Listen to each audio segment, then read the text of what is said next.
Mistulang reunion ng pagkikita ng mga kinatawan ng administrasyon ni President-elect Duterte at Communist Party of the Philippines founder Jose Maria Sison. Mula sa Oslo, Norway, narito ang report ni Rafi Tima.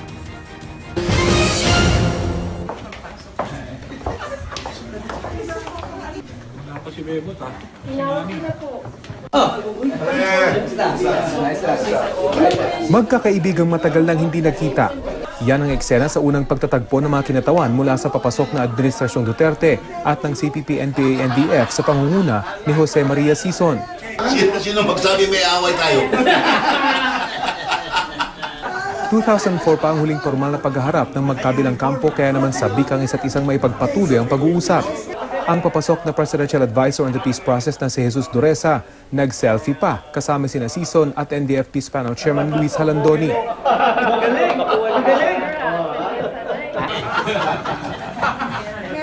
Bahagya lang naging seryoso nang magsimula na ang pag-uusap ng dalawang panig.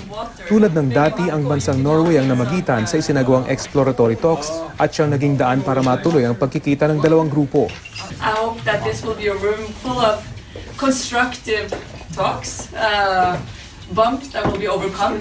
And as third-party facilitator, we will let you be in the driving seat of these talks. People have very high expectations, and he'd like that when we come to terms on certain agreements, that there is still a very strong support for him. He doesn't want to see an erosion early. And Ang founding chairman ng CPP-NPA, laking pasalamat naman sa mga ibinibigay na oportunidad sa kanila ng papasok na panguno ng bansa, kabilang na ang pagkakaroon ng pwesto sa kanyang gabinete. When we said that we can maybe well-known communists and officials of the NDF cannot take positions yet, no? We can recommend highly qualified, patriotic and progressive elements. And so we can be on 4 cabinet posts. Kabilang sa tatalakayin sa isa't kalahating araw na pag-uusap ay ang formal na pagbalik sa usapang pangkapayapaan, ang hiling na amnesty ng mga rebelde at ang ceasefire sa pagitan ng dalawang grupo. Mula dito sa Oslo, Norway, Rafi Tima, GMA News.